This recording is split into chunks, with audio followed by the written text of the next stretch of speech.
खुपते तिथे खुपते, खुपते तिथे खुपते. ह्या सेगमेंटमध्ये आम्ही तुम्हाला पहिल्यांदा फोन करायला सांगतो, त्यानंतर आम्ही तुम्हाला रॅपिड फायर प्रश्न विचारतो आणि त्यानंतर परफॉर्मन्स करण्याची विनंती करतो. पुढच्या 2 गोष्टीचं टेन्शन घेऊ नका. आधी आपण फोनमध्ये कॉन्सन्ट्रेट करूया. तर सुरुवात करूया पहिल्यांदा दिलीपजींपासून.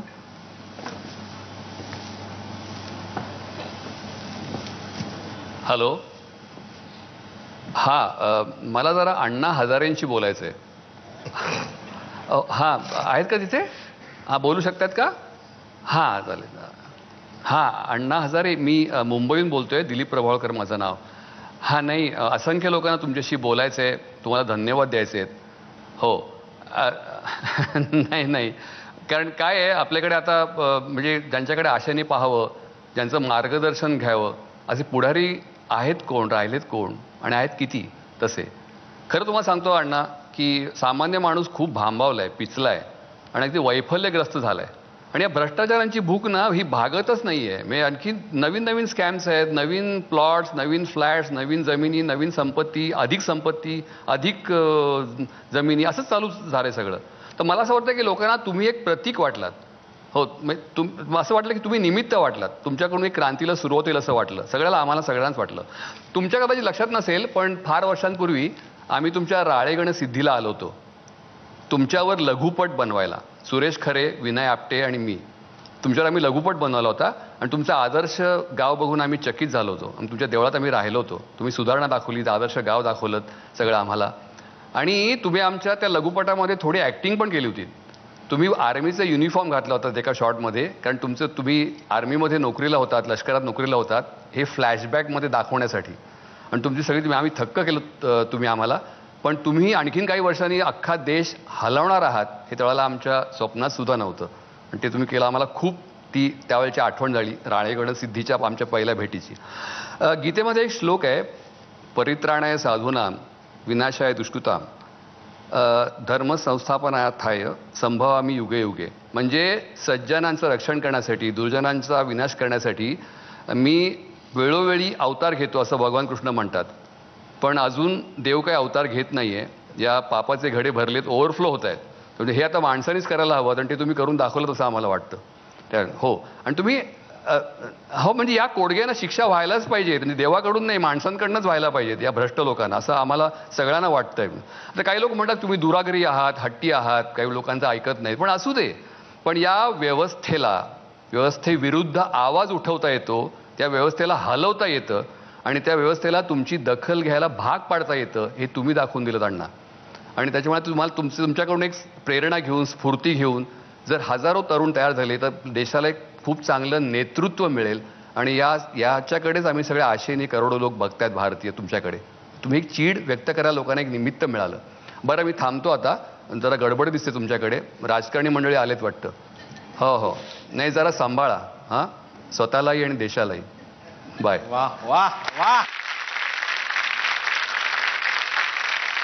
क्या बात आहे, क्या बात आहे, क्या बात आहे. आणि आता विजय केंकरे बघूया कोणाला फोन लावतो. हॅलो, नमस्कार. मला महाराष्ट्र राज्याचे माननीय मुख्यमंत्री पृथ्वीराजजी चव्हाण यांच्याशी बोलायचं आहे. मी एक छोटा रंगकर्मी आहे, विजय केंकरे माझं नाव. अरे वा, इतका लवकर जोडून देत आहे, छान आहे.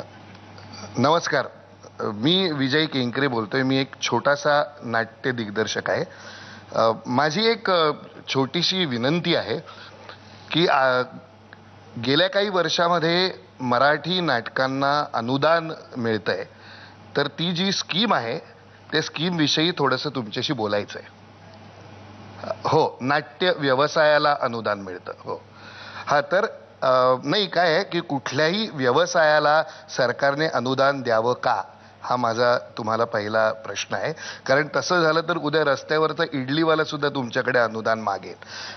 तर मला असं वाटतं की म्हणजे सरकारला जसं पूर्वीच्या काळी पेशव्यांना आपल्या पदरी कलावंत बाळगण्याची सवय होती, तसं मी सरकारच्या पदरी बाळगला जातोय असं वाटतं. म्हणजे ती कल्पना किंवा ही फार चांगली गोष्ट आहे असं मला मनापासून वाटत नाही.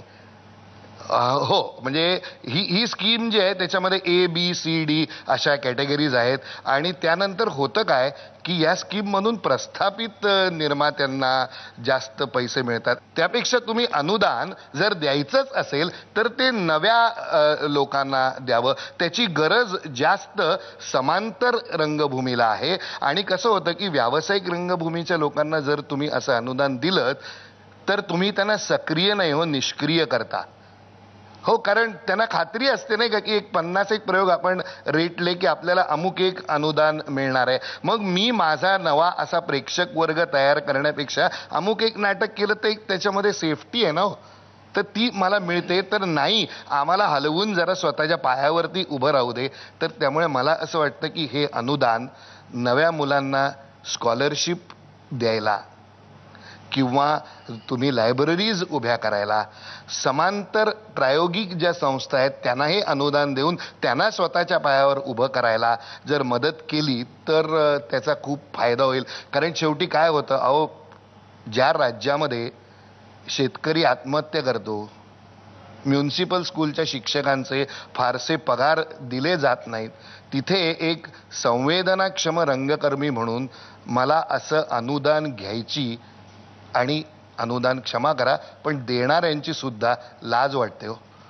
तर असं करू नका आणि कृपा करून असं समजू नका की मी माझ्या रंगकर्मींच्या विरोधात आहे, असं बिलकुल नाही. पण मला कुठेतरी असं वाटतं की ही एंटायर स्कीम तुम्ही रिकन्सिडर करा आणि आश्वासन नको, प्रयत्न करा. धन्यवाद. हो हो, माइंड ब्लोईंग, टू गुड. आणि आता वेळ झालेली आहे ती रॅपिड फायर क्वेश्चन्सची. सुरुवात करूया विजयजींपासून. आवडता दिग्दर्शक वामन केंद्रे का चंद्रकांत कुलकर्णी? चंद्रकांत कुलकर्णी. आवडता निर्माता सुधीर भट का सुनील बर्वे? सुधीर भट. आवडता क्रीडा लेखक शिरीष कणेकर का द्वारकानाथ संजगिरी? शिरीष कणेकर. आवडता अभिनेता विक्रम गोखले का दिलीप प्रभावळकर? दिलीप भैया. आवडतं नाटक जावई माझा भला जुनं का जावई माझा भला नवीन? जावई माझा भला जुनं. दिलीपजी, आवडतं पात्र गंगाधर टिपरे का चिमणराव? गंगाधर टिपरे. आवडता दिग्दर्शक राजकुमार हिरानी का रामगोपाल वर्मा? राजकुमार हिरानी. आवडता अभिनेता नाना पाटेकर का विक्रम गोखले? नाना पाटेकर. आवडता लेखक पु ल देशपांडे का चिवी जोशी? पु ल देशपांडे. कुणी साकारलेला गांधी अधिक आवडला, अतुल कुलकर्णी का नसरुद्दीन शहा? अतुल कुलकर्णी. खरं तर कार्यक्रम संपायची वेळ झालेली आहे. मी त्यांना गिफ्ट पण देणार आहे, पण त्याआधी तुमच्या सर्वांच्या वतीने त्यांना काहीतरी परफॉर्मन्स करायची मी विनंती करणार आहे. तुमचा परफॉर्मन्स तर आम्ही ठरवून टाकलेला आहे. काय? आम्ही तुम्हाला विनंती करणार आहे की हसवा फसवीमधली 1-2 कॅरेक्टर्स आम्हाला करून दाखवा. कृष्णाराव हेरमकर. वा.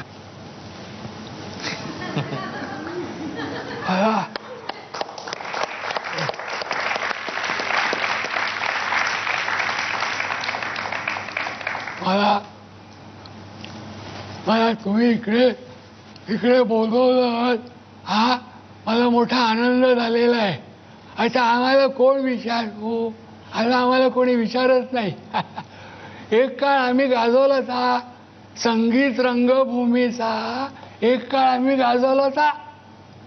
पण आता विचार कोण? कृष्णाराव हेरमकर गाणारे अभिनेता कोणाला माहीत आहे हो. मी ते लांब कोकणात जाऊन पडलो, तिथे राहतो एका बाजूला. हा 88 वय आहे माझं आता. पण मी बोलवलं म्हणे मी आलो. तर मला अजून विनंती केली की तुम्ही गाणं म्हणा. मी पूर्वी गायचो सौभद्र मानपमान संगीत साधला ऐकत प्याला गायचो. फार चांगली गाणी असायची. काही रेकॉर्डला काय ना ऐपत नव्हती ना माझी. हा पण मी म्हणतो हा काय तुम्ही आग्रह करता मला मोह होतो. खरं गाणं नाही म्हणत ती. दया छाया घे निवारुणी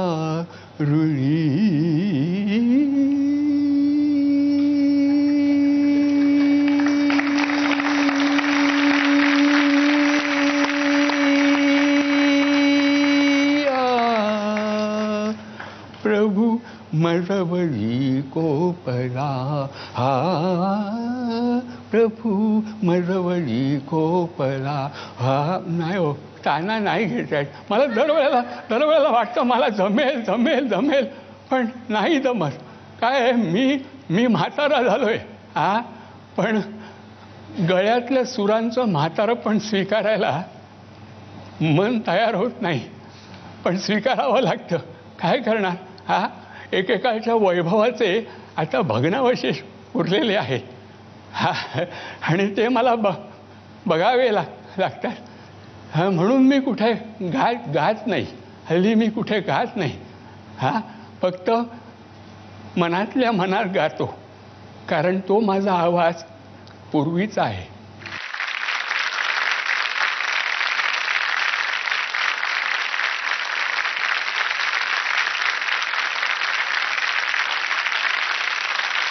कमाल कमाल कमाल. हा, मराठीतलं वैभव म्हणजे काय हे आता दिसलं आपल्याला. क्या बात आहे. काटा अंगावर माझ्या आयुष्यपत. आज तुम्ही आलात, खूप खूप धन्यवाद तुमचे. Thank you very much.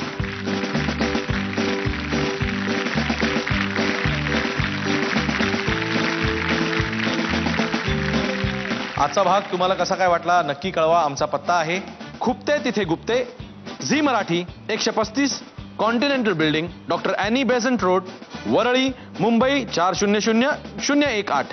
पाहत राहा तुमचा लाडका कार्यक्रम लुनस वॉकमेट, खुपते तिथे गुप्ते.